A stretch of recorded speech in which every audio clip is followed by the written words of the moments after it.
Muchas mujeres que vivieron o viven entre los siglos XVIII y XXI son en buena parte desconocidas para la mayoría, o fueron olvidadas o marginadas en el relato de la historia, aunque ellas fueron pioneras en su profesión, los movimientos sociales, el arte, la literatura, la escena, el pensamiento, la ciencia o la política, e incluso en el deporte. Ahora el objetivo es divulgar el importante papel que jugaron en sus diversos ámbitos, al tiempo que dar a conocer su obra y su trabajo, que seguro enriquecerá la cultura de muchos ciudadanos y que posibilitará el conocimiento de unas pioneras y en muchos de los casos emprendedoras, que trabajaron, sufrieron, gozaron y fueron ejemplo de la lucha por la igualdad de los derechos de la mujer con los del hombre.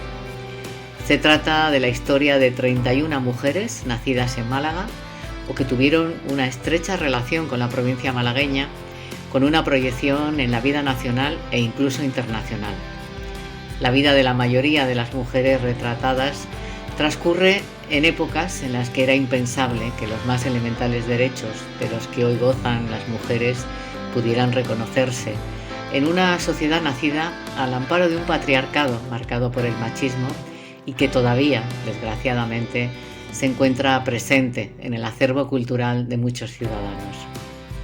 En cualquier caso, contemplando las historias de estas 31 aguerridas mujeres aquí retratadas, se abre además una puerta a la esperanza y a la oportunidad de que la sociedad del futuro sea de verdad igualitaria. Por supuesto que no están todas las que son, pero sí son todas las que están.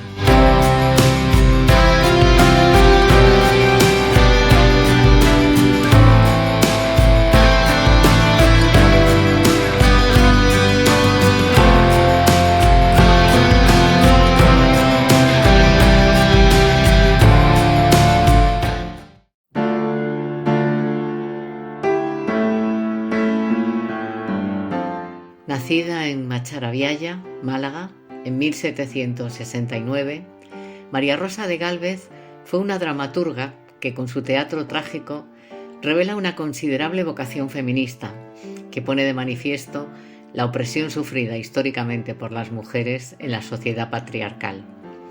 Hay quien la considera como la primera mujer en Europa que llevó sus tragedias al teatro público. También se puede considerar un símbolo de una generación que quedó destrozada por la guerra de 1808. Siempre defendió a las mujeres independientes, lectoras, subversivas y viajeras, con quienes se sentía identificada. Además, sufrió en sus propias carnes los prejuicios de su época y que todavía perduran en la sociedad actual. Hubo muchos que atribuyeron su éxito en el Madrid de su época a su presunta relación sentimental con el ministro de Carlos IV, Manuel Godoy, una relación que algunos de los investigadores de su biografía y de su obra califican de falsa.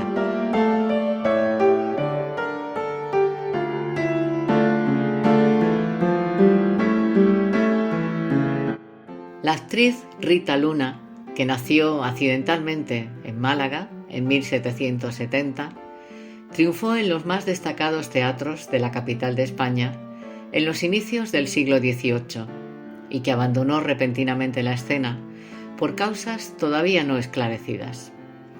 Rivalizó con María del Rosario Fernández, la tirana, primera actriz de los teatros de la corte y que sería retratada por Goya, como también fue el caso en varias ocasiones de Rita Luna. Actriz de raza, intuitiva más que teórica, Benito Pérez Galdós recoge en sus episodios nacionales la presencia de Rita Luna en las tablas madrileñas, incluyéndola en varios pasajes de la trama literaria de la corte de Carlos IV.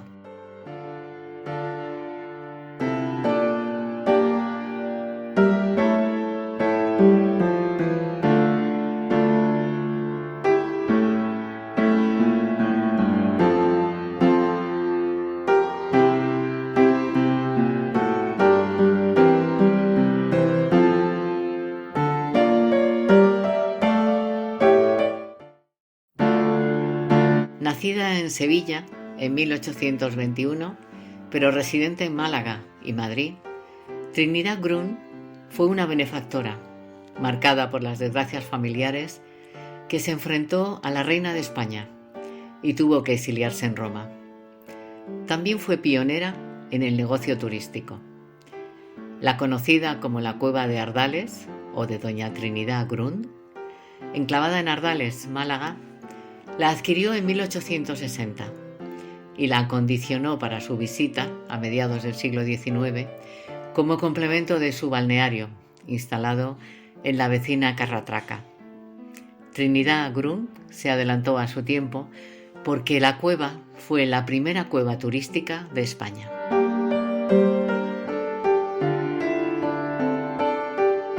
Rafaela Rose, pintora nacida en Málaga en 1821, no pudo firmar su obra, situada en gran parte en la Catedral de Málaga, debido a su condición de mujer.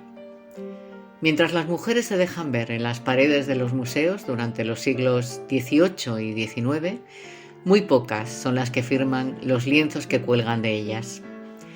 Para hacerse una idea de la situación, cuando el Museo Nacional del Prado dedicó en 2017 por primera vez en sus 2 siglos de existencia una exposición dedicada en exclusiva a la mujer, se conoció que en la Pinacoteca Nacional hay obras de más de 5.000 hombres y tan solo de 53 mujeres.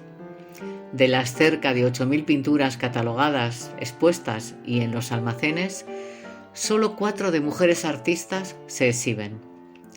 La obra de Rafaela Rose expresa sobre todo su devoción mariana. Su lenguaje pictórico tiene una fuerte asimilación del barroco murillista.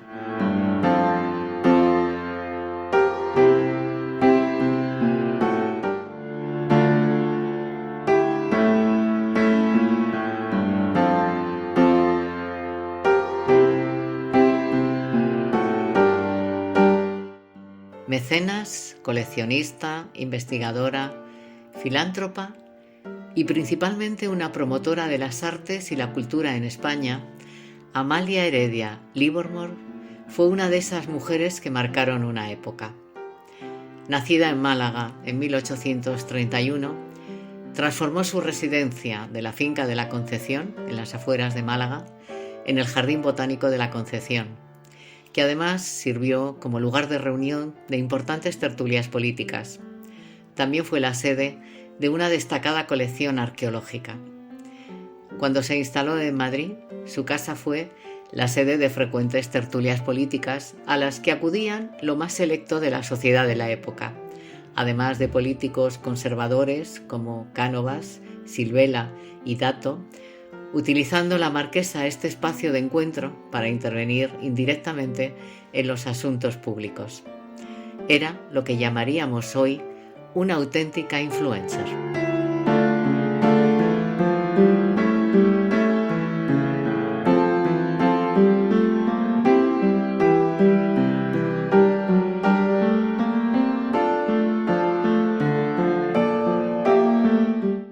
Emilia Rebollo es una de las mayores exponentes en tapicería adornista decorativa en España. Su trabajo, casi desconocido en nuestro país, fue reconocido en todo el mundo, obteniendo un gran número de galardones, entre ellos el concedido en la Exposición Universal de Chicago en 1893.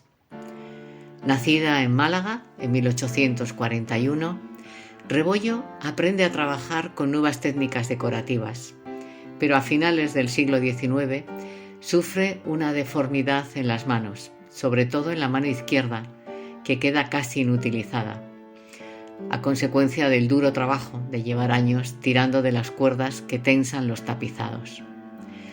Al sufrir este citado deterioro de sus manos, lejos de abandonar su actividad creativa, decide reciclarse y pasó a otro estilo artístico completamente diferente que sí podía realizar, aunque fuera con una sola mano. Comienza a utilizar la técnica del estarcido, para lo que utiliza materiales como pinceles, rodillos, esponjas y un sistema de pulverizado para determinar las formas, que se parece a lo que en la actualidad es un aerógrafo.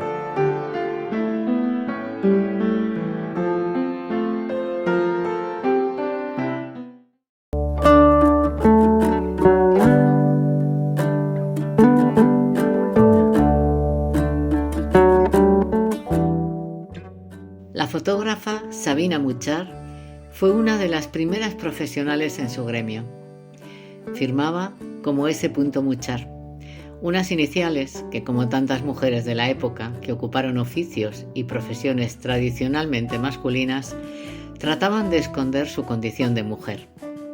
Nacida en Olot, Girona, en 1858, pero afincada en Málaga, Sabina Muchar fue fotógrafa profesional en una época en la que las mujeres no podían tener un oficio. De hecho, han sido muchos los investigadores de su obra que se sorprendieron al averiguar que detrás de la S se escondía el nombre de Sabina. Y ella era no solo la autora de algunas de las fotografías más icónicas de la historia de Málaga, sino que además era la propietaria del estudio de fotografía. Sabina Muchar también realizó un reportaje sobre el hundimiento del buque alemán Gneisenau frente a las costas malagueñas, del que se realizaron innumerables postales. Estas fotografías pueden hacer considerar a Sabina como una pionera también en el reporterismo.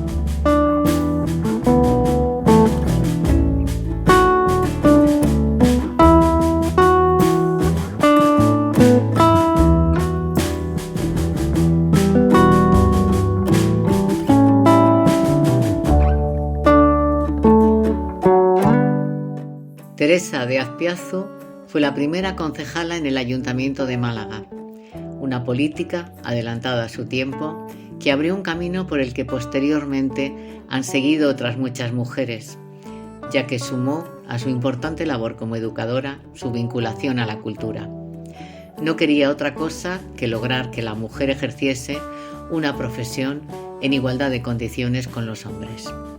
Nacida en Cádiz, en 1862 se trasladó a Málaga tras ganar una plaza de profesora numeraria de letras en la Escuela Normal Superior de Maestras de la capital malagueña, que dirigió entre 1914 y 1926. Aparte de su labor como docente, fue escritora, conferenciante, autora de artículos y promotora de la cultura.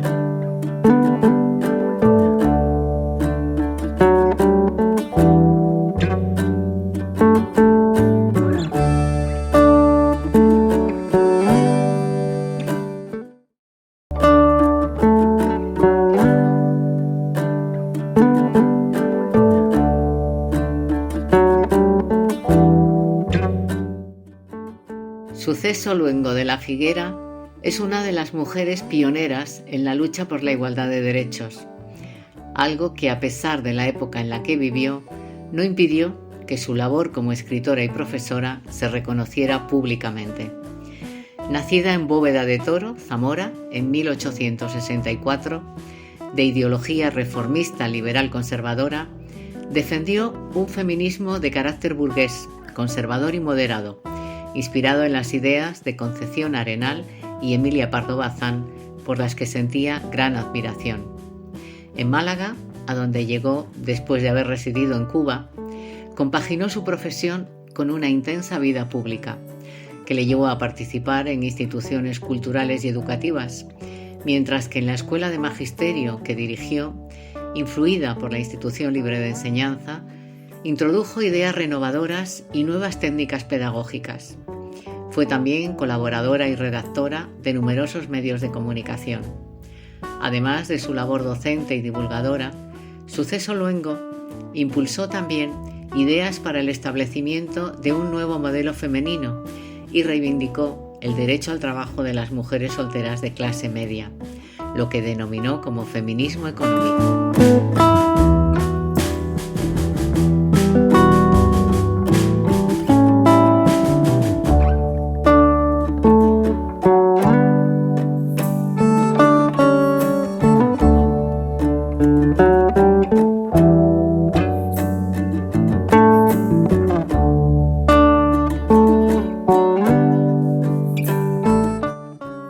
Nacida en Málaga en 1871, Rosario Pino fue una de las más brillantes actrices del primer tercio del siglo XX en España. Además, fue una de las primeras mujeres en practicar el ciclismo a finales del siglo XIX. Sus dotes interpretativas le permitía lucirse tanto en tragedias y dramas históricos como en modernas comedias de la época. No hay que olvidar su faceta como cantante de copla, que incluían algunas de las comedias que representó. Rosario Pino era tiple, lo que hoy conocemos como soprano.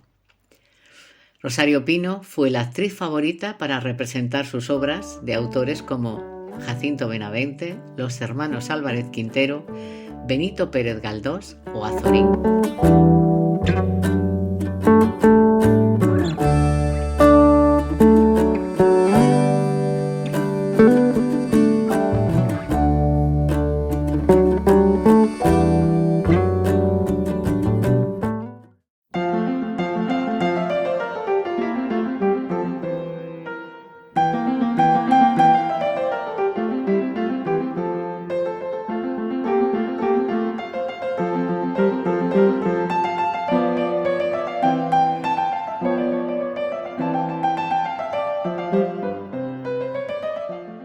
Malagueña, abogada y feminista, pero contraria al voto de las mujeres.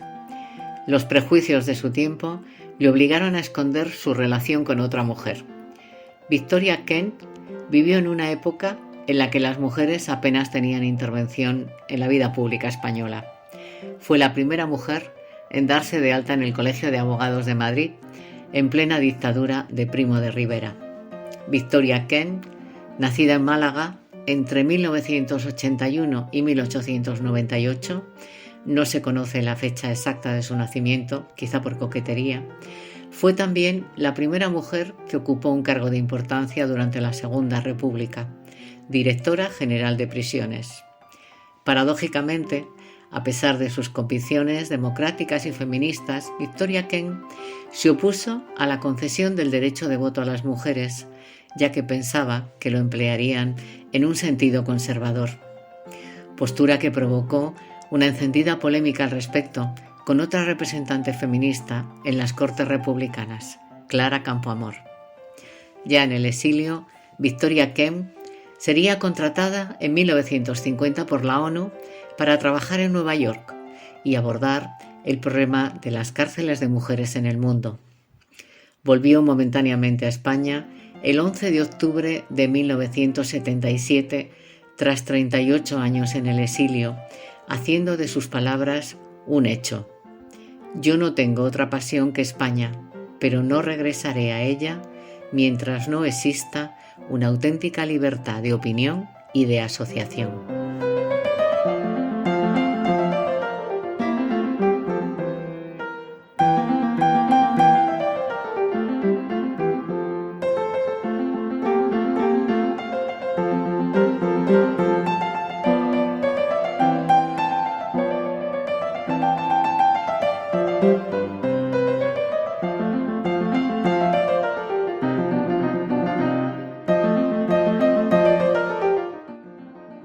Activista, periodista y feminista, además de doctora en medicina, Belén de Sárraga perteneció a la masonería y fundó a lo largo de su trayectoria diversas organizaciones feministas por cuyas actividades fue encarcelada en varias ocasiones. También se relacionó con el anarquismo. Belén de Sárraga Hernández nació en Valladolid en 1872, aunque tuvo una gran presencia en Málaga. Fundó por toda España diversas organizaciones feministas. En 1926 obtuvo la nacionalidad mexicana antes de regresar a España tras la proclamación de la Segunda República y en donde en 1933 encabezó la candidatura del Partido Republicano Federal por Málaga, que fue derrotada. Durante la Guerra Civil colaboró con la Asociación de Mujeres Antifascistas y consiguió unir a las distintas facciones del Partido Federal, del que fue vicepresidenta. Sus posturas feministas fueron objeto de polémica, ya que consideraba que no eran los varones en general, sino los clérigos, los responsables del sometimiento femenino. Tras la Guerra Civil, se exilió en México.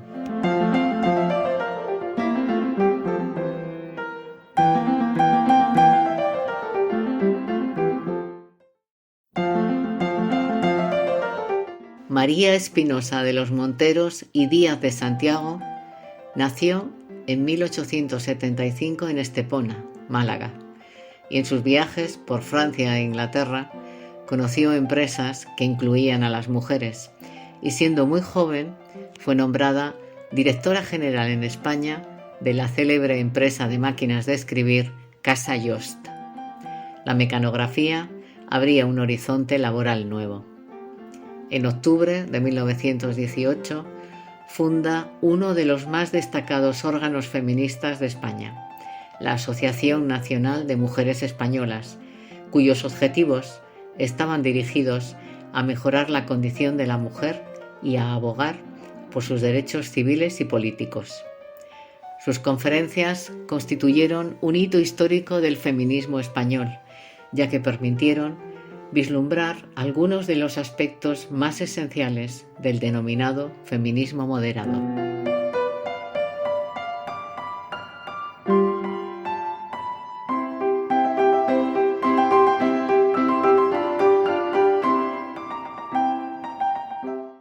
Isabel Oyarzábal resquebrajó el sistema patriarcal hasta conquistar nuevos espacios de igualdad y libertad. Plantó cara a Primo de Rivera para reclamar el sufragio universal y fue la primera mujer embajadora de España. Esta polifacética mujer, que fue actriz, periodista, folclorista, traductora, escritora, diplomática y la primera inspectora de trabajo, puesto al que accedió mediante oposición, nació en Málaga en 1878. Fruto de su creciente conciencia social y feminista, se afilió en 1918 a la Asociación de Mujeres Españolas y al Partido Socialista. 2 años después, acudió como representante española al Congreso de la Alianza Internacional para el Sufragio de la Mujer, celebrado en Ginebra. Presidió el Consejo Supremo Feminista de España y en 1926 fue una de las fundadoras del Liceum Club Femenino de Madrid, compartiendo la vicepresidencia con Victoria Kent. Fue la única mujer que formó parte de la Comisión Permanente contra la Esclavitud de la Sociedad de Naciones, organización precursora de la ONU. Llenó el Madison Square Garden con un célebre discurso que denunciaba la insolidaridad internacional frente al avance del fascismo en Europa.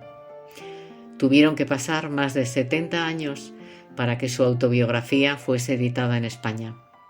Falleció en el exilio en México en 1974.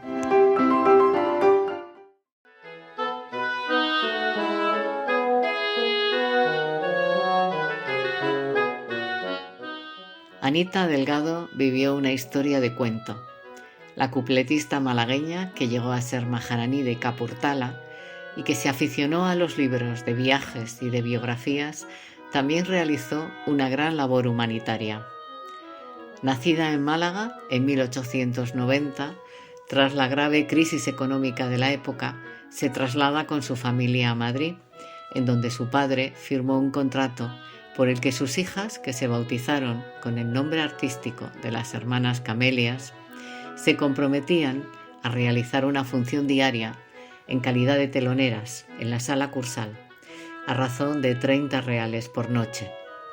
Fue allí donde conoció a Jagajit Singh de Capurtala, un millonario príncipe indio con el que se casó después de recibir una esmerada formación propia de una futura princesa. Anita Delgado permaneció 18 años en el Punjab. Durante este tiempo, como esposa favorita de Jagajit Singh, la maharaní española acompañó al Marajá en todos sus viajes por todo el mundo.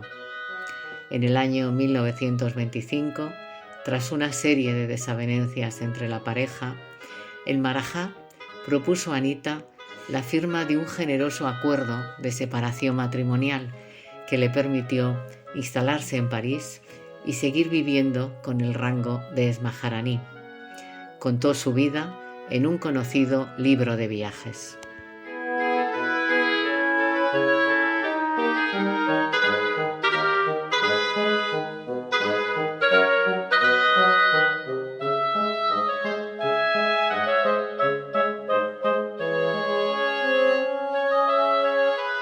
Pionera del turismo en Torremolinos, Málaga, está considerada como la primera mujer empresaria en este sector y la que puso al turismo de la Costa del Sol en el escenario internacional. Carlota Alessandri Aimar nació en Madrid hacia 1880, aunque por razones familiares pronto se trasladó a Málaga. La primera iniciativa turística de Carlota Alessandri fue la compra en 1943 del cortijo de la Cucazorra, en Torremolinos, y la finca donde se ubicaba para construir un parador, que hoy es el Hotel Montemar. También era propietaria de algunas zonas en la playa de la Carihuela, no muy lejanas al parador. La Costa del Sol tuvo sus comienzos en este hotel, que pronto contó con una clientela elitista formada por escritores, actores y actrices y directores de cine. La fama de la zona se incrementó gracias a su aparición en diversas novelas y en películas de la época.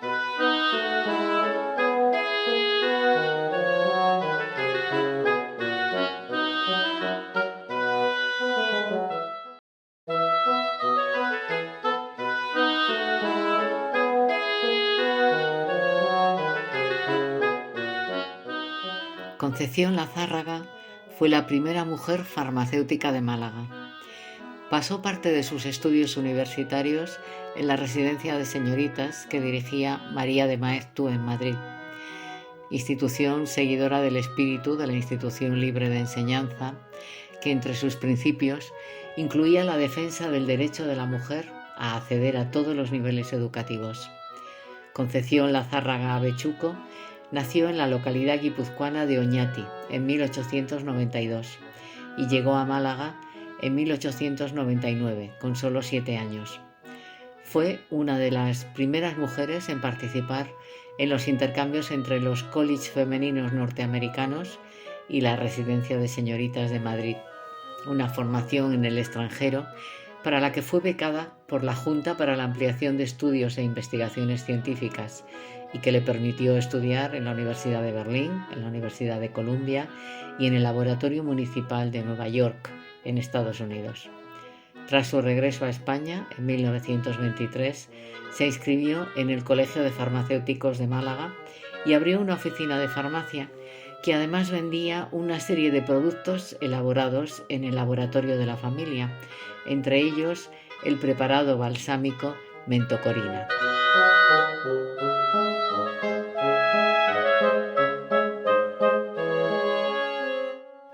María Zambrano fue muy crítica con el pensamiento europeo de los siglos XVIII y XIX, el cartesianismo y el racionalismo que, según ella, condujeron a los desastres del siglo XX.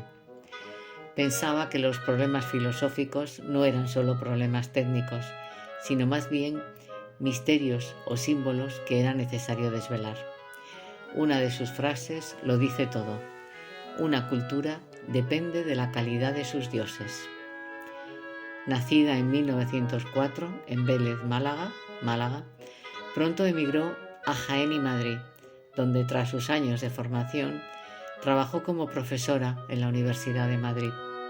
Contrae matrimonio en 1936 con Alfonso Rodríguez Aldave, secretario de la Embajada de España en Santiago de Chile. En 1937 vuelven a España cuando la guerra civil estaba perdida. Su marido se incorpora al ejército y ella reside en Valencia, desde donde colabora en la defensa de la República como consejera de propaganda y consejera nacional de la infancia evacuada. Tras la guerra viaja junto a su marido a México, donde enseñó filosofía en la Casa de España y fue profesora de la Universidad de Morelia. Después se traslada a La Habana, en Cuba, en cuya universidad enseñó durante varios años, y posteriormente en la Universidad de Puerto Rico, para retornar a México, donde fijaría su residencia. Más tarde también viviría en Suiza e Italia. María Zambrano, que en su obra refleja algunas ideas de la filosofía de José Ortega, se centra en el análisis de lo que denomina razón poética, ideas que se plasman en una enorme obra literaria. María Zambrano regresó a España el 20 de noviembre de 1984, vestida con un largo y simbólico abrigo blanco. A su regreso declaró: ¿volver a España? Yo nunca me he ido. Fueron 45 años de ausencia, durante los que no dejó de escribir sobre su país.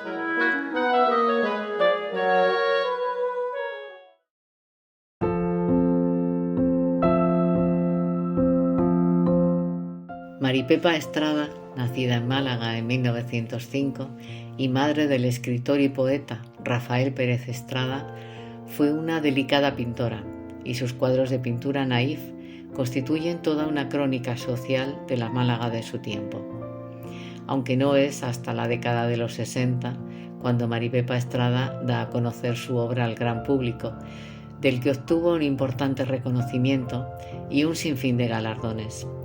Hay quien asegura que vendía sus obras antes de inaugurarse las exposiciones.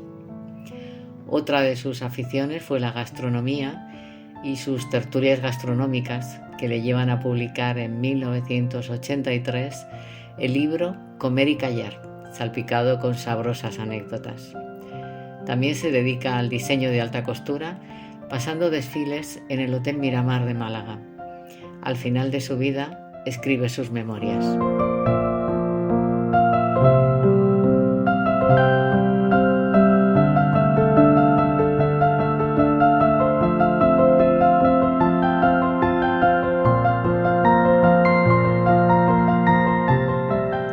Una mecenas teatral que fue maestra de muchos intérpretes de la escena española y fundadora del prestigioso Teatro Ara.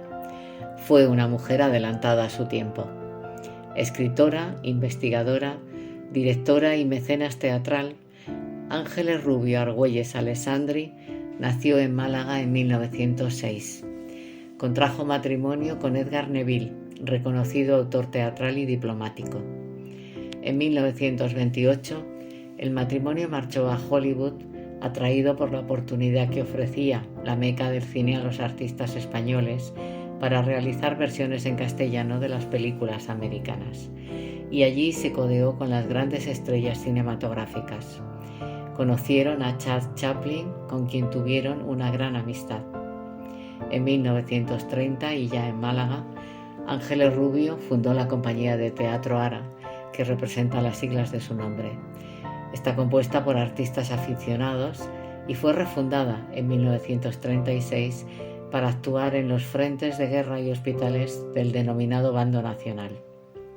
Tras la Guerra Civil, ya separada de Neville, empezó a escribir novelas y obras de investigación. En 1958 se examinó en Madrid en la Real Escuela Superior de Arte Dramático, obteniendo el título de profesora diplomada en la especialidad de declamación. En 1959 fundó la Academia Ara de Declamación. Ese mismo año comenzó a organizar los festivales grecolatinos en el Teatro Romano de Málaga, recuperando así un espacio cultural y monumental para la ciudad, y que contó con 19 ediciones ininterrumpidas.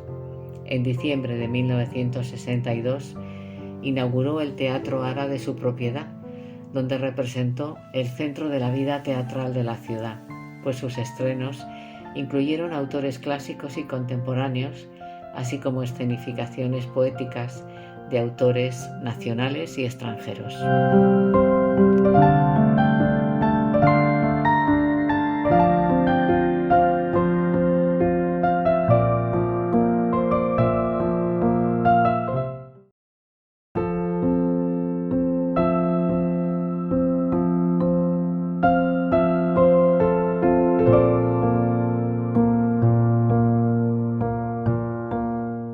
Anita Carmona fue una rompedora sin pretenderlo, haciendo lo que mejor sabía: burlar las normas bañadas en la moralina de la época, disfrazarse y ocultarse con tal de conseguir su objetivo, que no era otro que jugar al fútbol de manera profesional.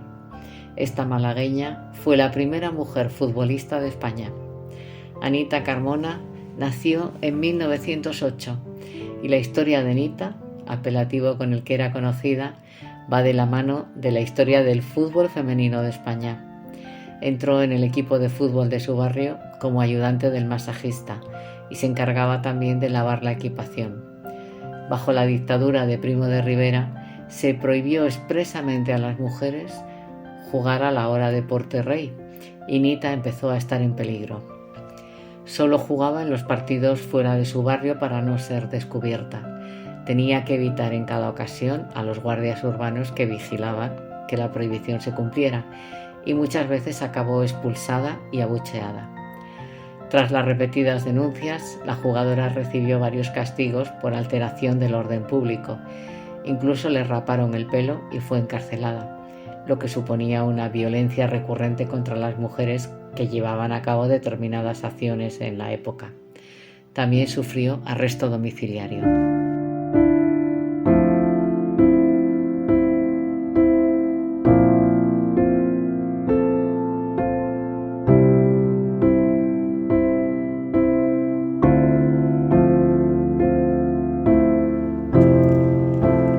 Exponente de la vida burguesa de la época, Anna Fruller fue una mujer independiente y moderna para una sociedad y unas costumbres que la aprisionaban.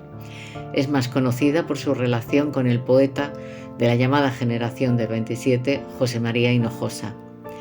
Nacida en Málaga en 1909, Anna Fruller-Valls fue una mujer deportista y pionera de la aviación, que se dedicó al pilotaje de aviones desde muy joven, además de practicar otros deportes como el golf, la equitación o la natación.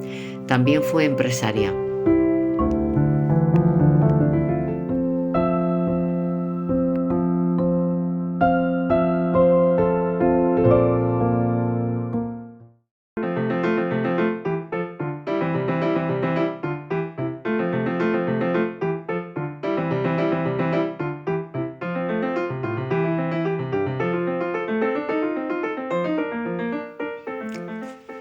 Marjorie Grace Hutchinson fue una economista británica asentada en Málaga, especialista en el pensamiento económico de España y muy particularmente en la Escuela de Salamanca y además en el pensamiento económico medieval. Está considerada como la más destacada historiadora del pensamiento económico español. Nació en Innsbruck, Inglaterra, en 1909. En 1924, su padre adquiere una finca en la provincia de Málaga y desde ese momento pasa temporadas en España, donde llegó a ser conocida como la hija del inglés del cruce. Su aportación básica consistió en profundizar, asentar y difundir en el mundo científico internacional el valor, la originalidad y la aportación de los integrantes de la conocida como Escuela de Salamanca al campo de la teoría monetaria, haciendo que las ideas de aquellos españoles ocupen el lugar que le corresponde en el patrimonio de la ciencia económica mundial. En 1984 dona la finca familiar de San Julián a la Universidad de Málaga, que ubicó en ella su centro de experimentación Grace Hutchinson. Durante los últimos años de su vida, cuidó del cementerio inglés de Málaga, que fue la primera necrópolis protestante en España, fundada en 1831. Ella precisamente realizó un interesante estudio histórico sobre este cementerio.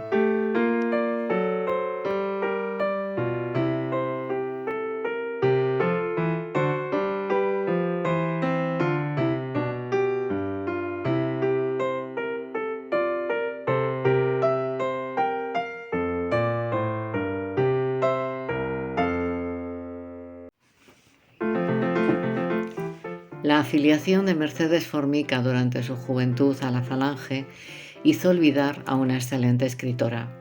Pionera en la abogacía, resulta un personaje fundamental para entender la lucha por los derechos de las mujeres en España durante el siglo XX. Prácticamente en solitario, consiguió que se reformase un código civil que permanecía sin alteraciones desde 1889, aliviando la presión judicial que pesaba sobre las mujeres que se veían sometidas al marido tras una separación. Mercedes Formica Corsi Ezode nació en Cádiz en 1913.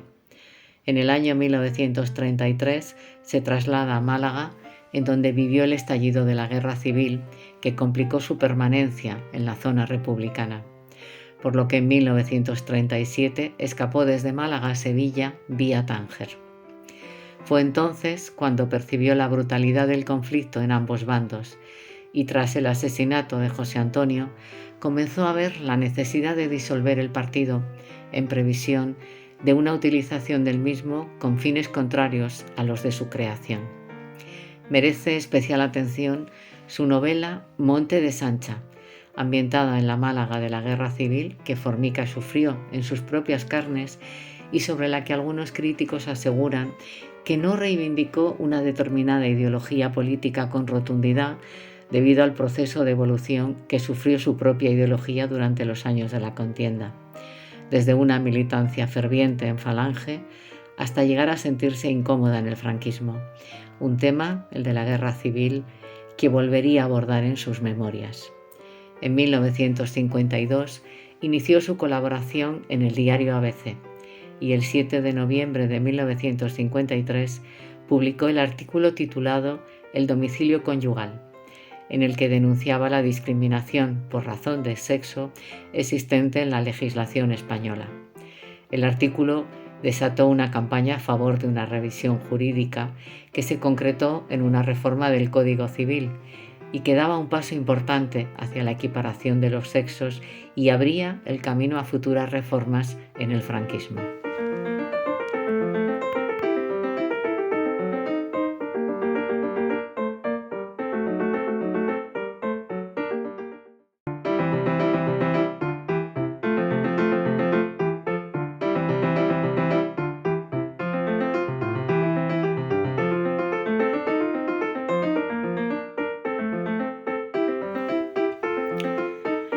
La norteamericana Jane Bowles, una escritora apasionada, viajera empedernida, malagueña de adopción, fue la extravagante mujer y esposa de Paul Bowles y el alma mater del grupo de escritores norteamericanos, entre los que se encontraban Tennessee Williams y Gore Vidal.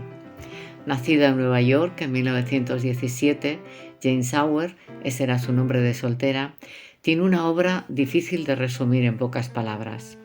La trayectoria de Jane Bowles, considerada como una bad girl, chica mala, porque era una mujer adelantada a su tiempo y que además quedó marcada por su relación con una serie de escritores que querían desprenderse de la mediocridad de la sociedad que surgió tras la Segunda Guerra Mundial. Hay quien piensa que sus amores tan apasionados serían la rama a la que Jane se aferraría en sus momentos de zozobra. Pero fueron esas relaciones y el desarrollo de la carrera literaria de su marido, junto al reconocimiento internacional que éste recibió por su obra, lo que terminó de derrumbar a la escritora. Jane Bowles publicó en 1943 su novela Dos damas muy serias. Tras una serie de viajes y una vida nómada, a finales de los años 40 recalan en Tánger.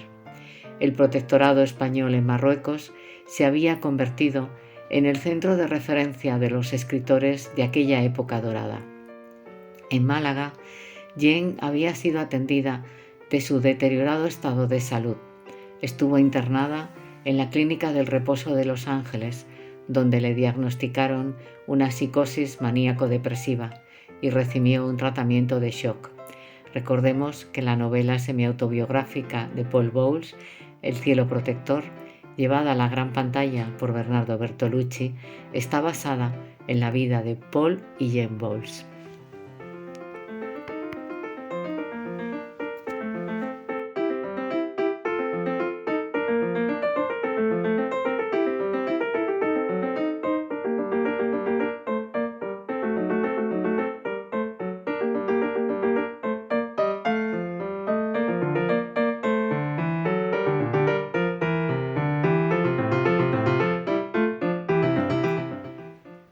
Durante el mes de enero de 1918, las mujeres obreras malagueñas denunciaron la falta de abastecimiento de alimentos y la subida del precio del pan.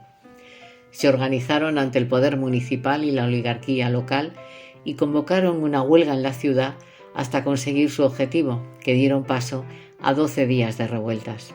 Fue una revolución de las mujeres que bautizaron como las faeneras de Málaga. Sin llegar a ser un movimiento feminista, porque lo que se pedía es que bajasen los precios de los alimentos, sí es un movimiento femenino en el que las mujeres ocuparon el espacio público. En el diario progresista de la época, El Popular, se podía leer: las más animosas y valientes reanimaban a las de espíritu más femenino con voces y frases como: hay que hacer lo que no hacen los hombres, no se puede vivir, hay hambre en nuestras casas, pan y trabajo, o de lo contrario, veremos lo que ocurre.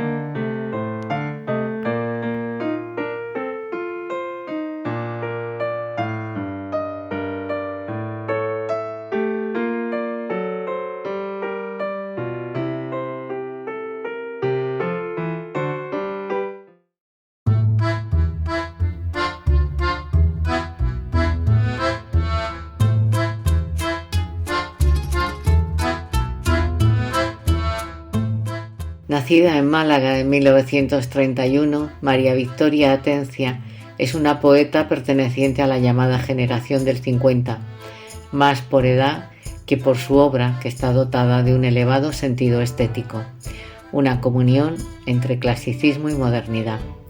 Hay que resaltar que obtuvo el título de piloto de aviación, lo que habla de su pasión por las alturas a todos los niveles. Alguien ha definido la poesía de Atencia como largos silencios interrumpidos por poemas intermitentes, donde lo clásico, tradicional y cotidiano se impregna de modernidad. La poesía de María Victoria comienza con un soneto, Sazón. Por esa época va escribiendo otros poemas libres ya de ese rigor de metro y rima, y en los que el endecasílabo se alterna con el alejandrino y el verso libre. Con esos poemas y con los 4 sonetos se configura Arte y Parte, que ve la luz en Adonais. María Victoria Atencia complementa su dedicación a la literatura con su afición a las técnicas de ilustración y grabado. También es traductora de italiano y muchos de sus poemarios se han traducido a diversos idiomas. Parte de su obra está incluida en la antología de la poesía española contemporánea Voces de Mujer, junto con otras 13 poetas hispanas.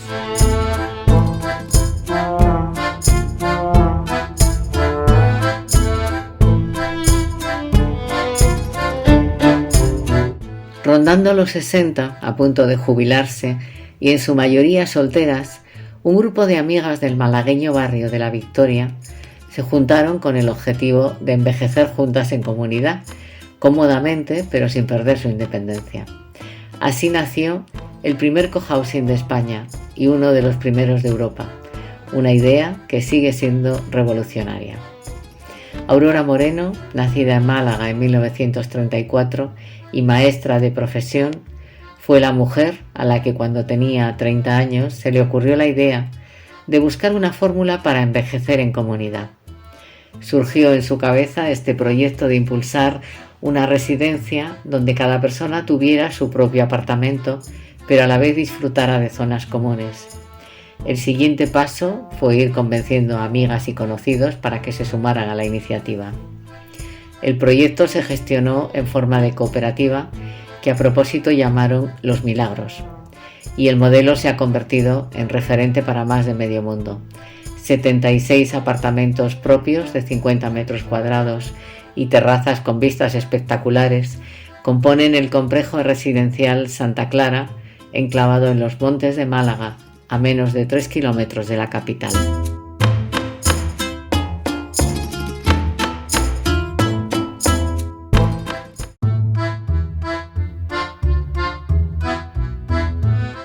La primera mujer doctora en la historia de la Universidad de Málaga fue Ana María Montiel, convertida en un claro referente para los estudiosos del feminismo.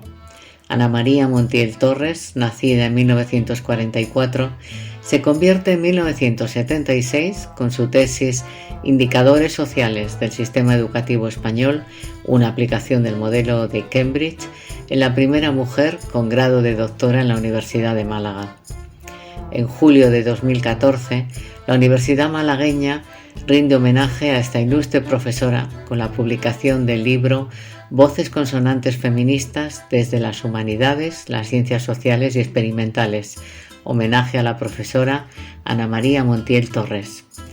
La reseña del libro señala que de la misma manera que se articulan las consonantes con las vocales, una serie de docentes e investigadoras pertenecientes al Seminario de Estudios Interdisciplinarios de la Mujer en la Universidad de Málaga han articulado sus voces desde las ciencias sociales y experimentales en consonancia con la teoría y crítica feminista, con la metodología de género y el análisis sexo-género, visibilizando lo silenciado, analizando las resistencias y, en definitiva, articulando los discursos desde la óptica de diferentes disciplinas. El objetivo era la deconstrucción de las piezas de ese gigantesco puzzle que se proponían cimentar desde el androcentrismo académico.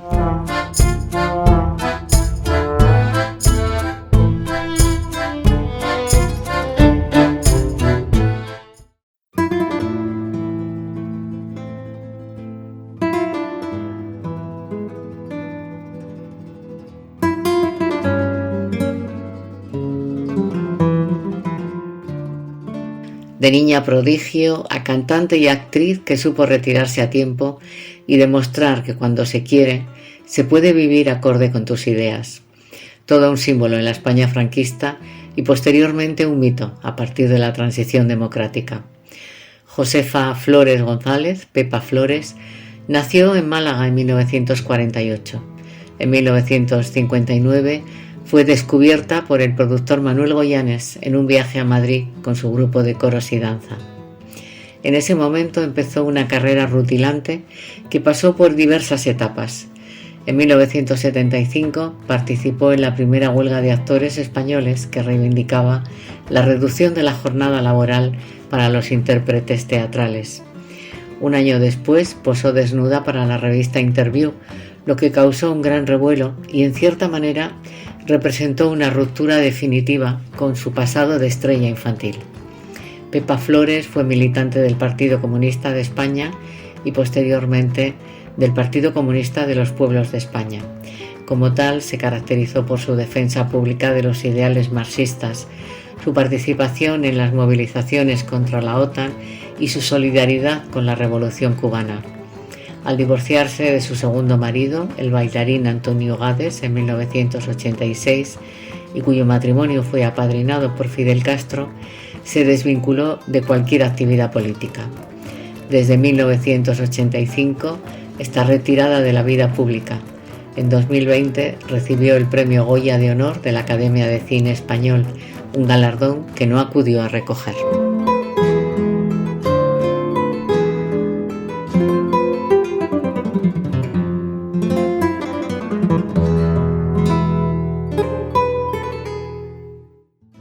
Carmen Olmedo fue una mujer malagueña, socialista y feminista, a la que se deben muchos de los derechos de las mujeres que hoy disfruta la sociedad española.